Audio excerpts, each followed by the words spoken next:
Well,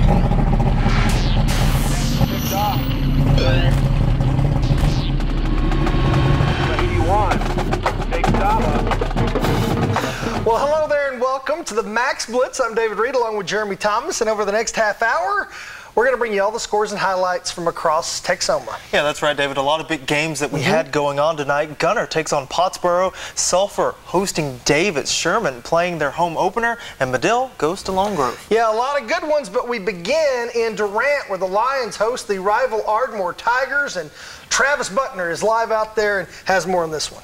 Yeah, that's right, guys. Ardmore and Durant here tonight. Always a great one to watch. Only 50 miles separate these two teams, and it's been a rivalry that's gone back for generations. And tonight, both these teams really wanted this one, not only for the win, but for the bragging rights. The Durant Lions hosting the Ardmore Tigers in a big rivalry game.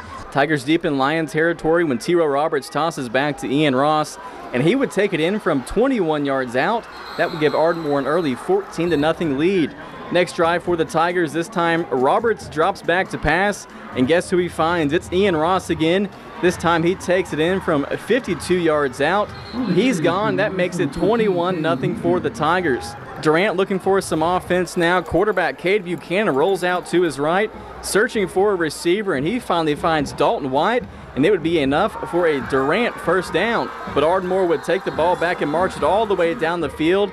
From 5 yards out, Cameron Pettis gets the toss, and he moves around the outside, and he would cross the plane to find the promised land. Still in the second quarter, Ardmore with the big lead when Jermaine Scallion gets the handoff, and he pounds it up the middle for 3 yards, and he finds pay dirt. But it turns out the Ardmore offense was just getting warmed up. Here, Jamari Williams comes into the game. First play after a touchback, and he would take it 75 yards down the field, almost untouched, and he would find the promised land to give Ardmore a big lead. And so Ardmore wins this one 48-0, the final. They have now won every game since 2013. And guys, this is a game that Ardmore, from the very first kickoff, they had this one in the bag almost, because, you know, all the way around, T. Rowe Roberts was showing off. I mean, he had another interception. That's 2 in the first 2 games this season. And of course, he led this offense again.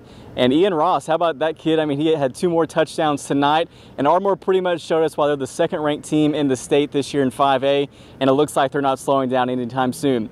Reporting live in Durant, Travis Buckner, Sports 12.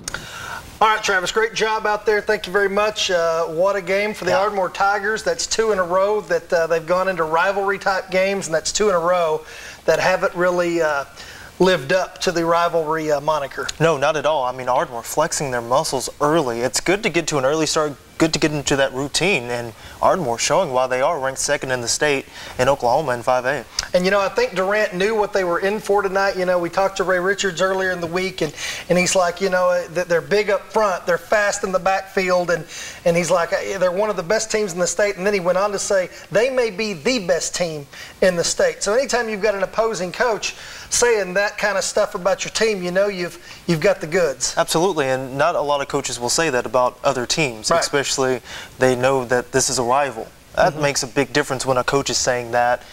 A lot of people know Ardmore looks really good, and they pretty much showed it tonight. Yeah, they're a team that could play very late into the season, maybe even later than usual. We'll see. And you know who else is another one of those teams, and that's another team that played tonight. That is another team that played tonight. You know, it's funny that district hasn't even started yet, but this game, more important, and almost just as important as a district game, you got 2 perennial football powers going head-to-head. Heck, let's just get to the highlights. I mean, we're pretty excited about this one. Yeah. Perennial powers, Gunner and Pottsboro going head-to-head. The Tigers get on the board first. In the first, Ethan Everson, the toss out to Dylan Jantz. He finds the near edge, then cuts it back inside, rumbles into the end zone from 7 yards out. It's 6-0 Gunner. Later in the first, Tigers trying to strike again. Everson rolling to his left, fires a dart, but Pottsboro's Zach Weidman all over that route makes the INT, and Pottsboro gets the turnover. turnover. Ensuing drive, Cardinal quarterback Zach Talley back in the pocket, going to heave this one up deep, but the spiral finds the hands of Gunner's Clayton Reed. He makes the interception before going out of bounds.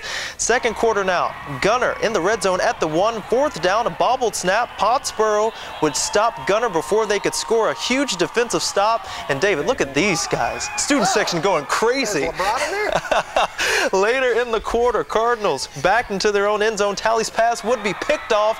Dylan Jantz again, that's a pick six. Gunner taking this one 27-0.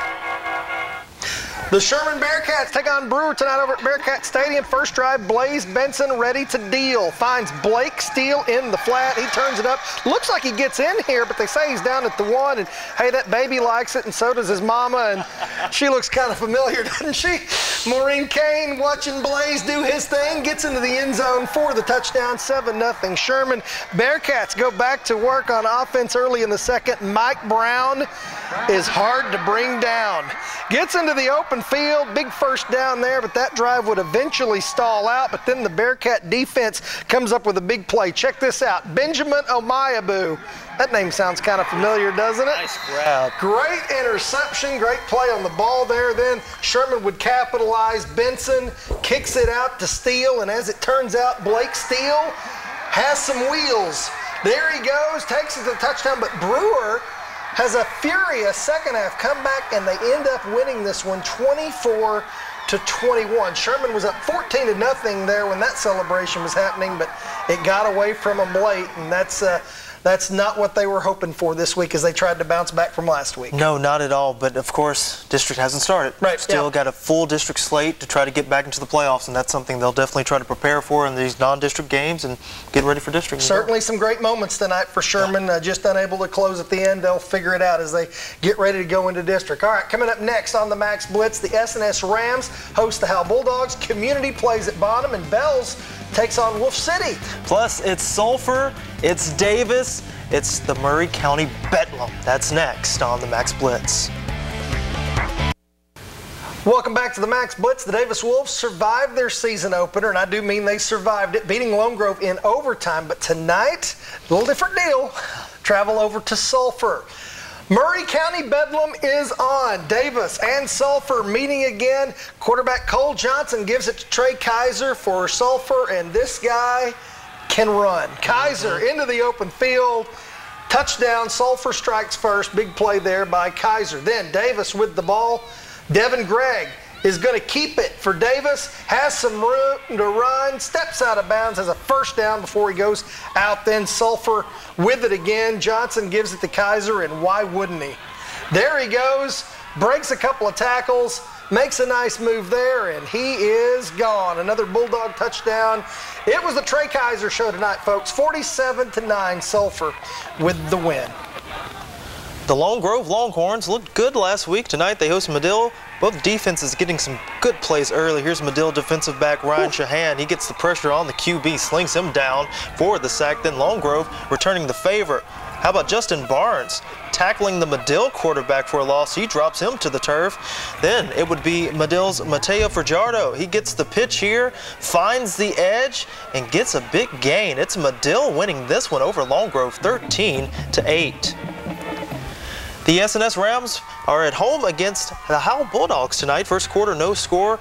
Quarterback Layton Elvington hands off to Austin Lee. He finds a hole, barrels up the gut, and ends up finding pay dirt for Howell. They're up 6-0. And later in the first, it's almost like deja vu. This looks exactly like the last play. Barreling over folks is Lee, and he gets another touchdown. Howell is up by 20.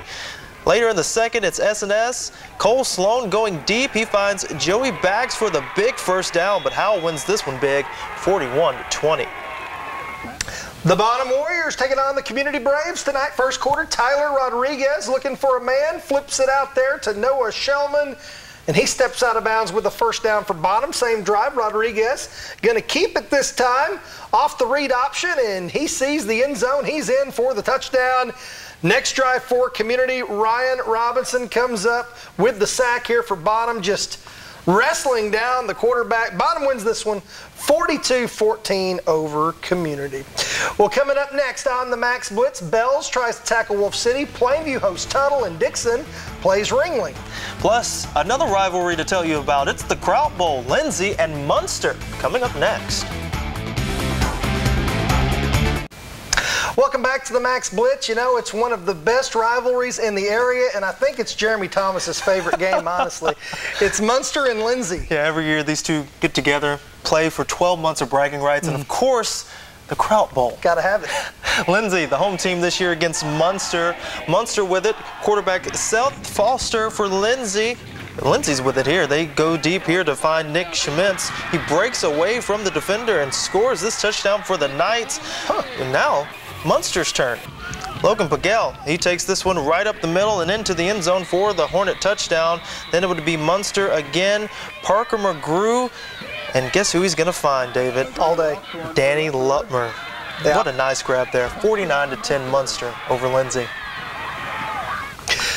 The Bells Panthers taking on Wolf City. Good matchup here. Cody Greenway takes it up the middle for the Wolves. Gets in there for the touchdown. Wolf City actually up 2 scores at that point. Next possession for Bells. Here they come. Brian Ponder.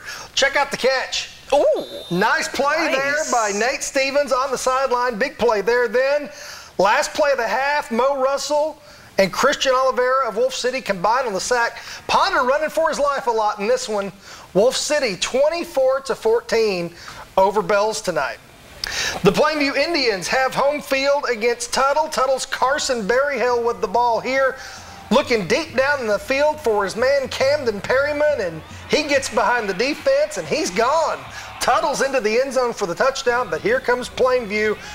Brock Parham rolling to his left, dumps it off to Blake Noel, and he's got some room, runs across the logo there and all the way across the field into a defending team territory there. Then Plainview with it again. Parham looking to see if anybody is open, and guess who's open? It's Noel again in the end zone this time for the touchdown, but Tuttle gets the win on the road, 34-19 over Plainview.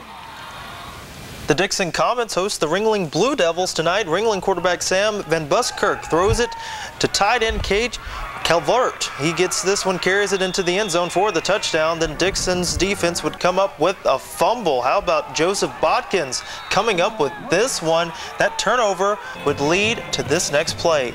Rusty Beard for Dixon, back in the pocket, rolling. He's going to find his wide receiver, Keyshawn Johnson. How about that for the touchdown? Ringling edging Dixon 16-15. Nice play there by Mr. Johnson on that one. All right, coming up next on the Max Blitz, the Tom Bean Tomcats welcome in the Prairie Land Patriots. And you got Whitewright going against Honeygrove. That's next on the Max Blitz. Well, welcome back to the Max Blitz. The Whitewright Tigers started the season with a close loss to Clarksville. Rather. Yeah, it was a pretty good game there. Tonight they take on a team that is also looking for its first win, and that would be the Honeygrove Warriors. We go out to Whitewright for this one. The Tigers, the Warriors all ready to go. Warriors with it here. Trell Pruitt weaving in and out of Whitewright defenders, and then all of a sudden he's gone. It's a touchdown for Honeygrove. They would add a 2-point conversion and go up 8-0. But next possession, the Whitewright defense has an answer. Pruitt taken down by Nick Valencia to force a 4th down. That guy liked it. Second quarter, Marcus Reeves takes the snap for Whitewright. He's looking for a place to go, but Honeygrove all over it, and the Warriors get the win tonight by a final of 32-6. To the scoreboards we go. And it was the Burleson Centennial Spartans over Denison tonight, 52-49. Kicked the field goal with about 35 seconds to go. Yellow Jackets had tied it up late in the game, but the Spartans were able to win it with a field goal late, 52-49. Tough loss for the Jackets, 1-1 now. How about Whitesboro? They've played back-to-back 4A teams. That's a good win. Whitesboro, that's a really good win on the road. That sets up a great matchup next week between Whitesboro and Gunner. A battle of unbeatens next week, and that game is in Gunner, correct? That's correct. That'll be pretty good. Van Alstyne falls at home against Sunnyvale, 38-15. So it's Tom Bean. Tom Bean getting the win on this one, 30-20 over Prairie Land. Yeah, they were able to get that win. That's the game we were talking about a little earlier. Anna with the win, 27-6. How about the Coyotes? Big win there at home. Galesburg falls to Millsap, 36-15. Celeste wins over Cumbie, 41-28. Beat the Trojans tonight. In this one, a canceled game between Salina and Liberty Christian. Yeah, there was a lot of this, particularly down south and out west. There was a lot of weather, and Chisholm postponed as well against Lone Oak. Got another postponement, Collinsville and Bowles.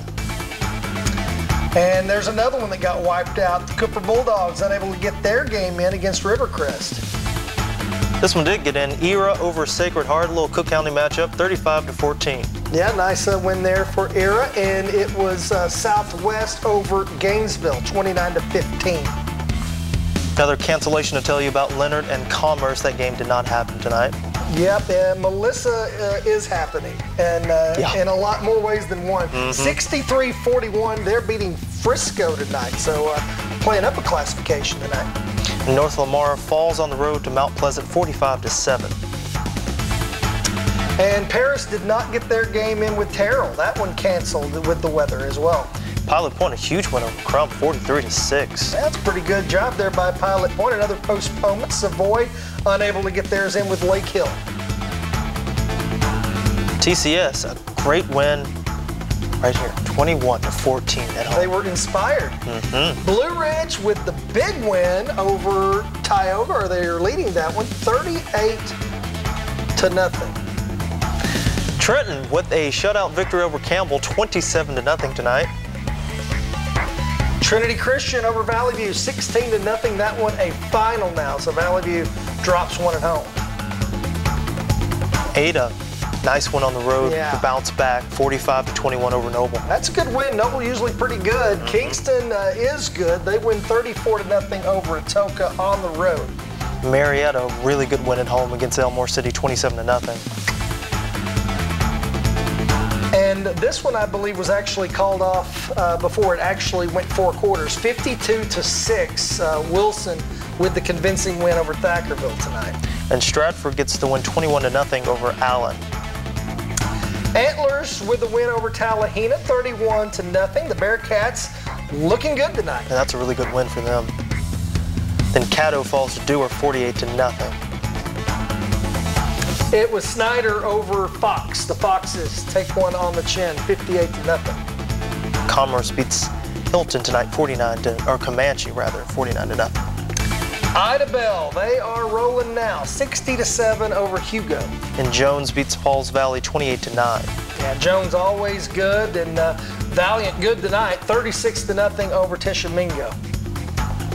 Wynnewood, nice win at home, 48-6 over Velma Alma. And we'll be right back. Well, welcome back to the Max Blitz. What a busy night. We dodged a lot of storms. Some games did not get in, but a lot of them did. And Sherman and Denison both lost by 3 points this week, which is kind of random. But Denison lost a game in the 50s. Sherman lost a game in the 20s. But you know who didn't lose tonight was the Ardmore Tigers.